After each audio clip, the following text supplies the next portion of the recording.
I think that's wonderful that you don't want to have anyone forget the history, because it's very important for us to understand where we come from, to go understand where we're going. But now your attachment to Hiroshima is a little bit different. Your great-grandfather wrote the actual book. Was that an influence as to why you decided to become involved in this project? Yeah, I mean, Taku is my friend, and we've been working together on projects for about 8 years. And Taku's had a long-standing commitment to the stories of the survivors of the atomic bomb. So I've been going and attending events of Taku's over the last 10 years or so.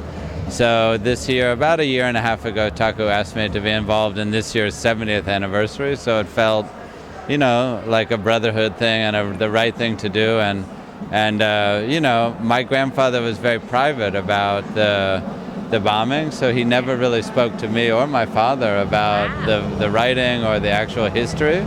So it was kind of new to me, but it certainly opened my eyes to the history. And we've spent a really detailed year and really talking with a number of 8 or 9 survivors of the bomb that really, you know, shared what's broad about humanity, what's terrible, what's horrible, and also what's beautiful, and that there's joy after some of the darkest moments in life. You know, it was a very refreshing.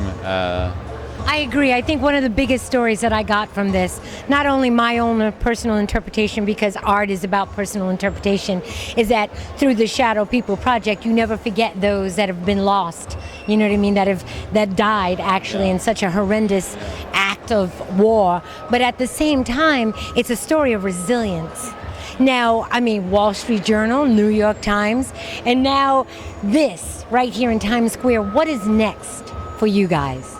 You know, we are talking about Shadow People Project for some time now, but this is really to pay respect to the dead. People died. But at the same time, we want to celebrate the people who survived.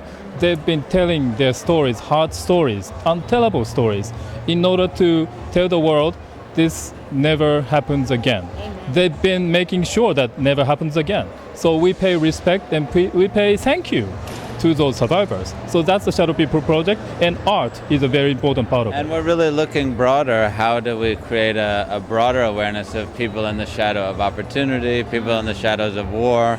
And Shadow People Project is kind of rooted in the story of the survivors of the atomic bomb, but looking more broadly at untold stories, you know, at people in the shadow of hope, people in the shadow of opportunity, and trying to bring light to the darkness. So. Well, there you have it. Whatever exists in the dark must come to the light, and these two wonderful gentlemen are bringing it to you today. All in a Day with Amelia is More. We'll be right back.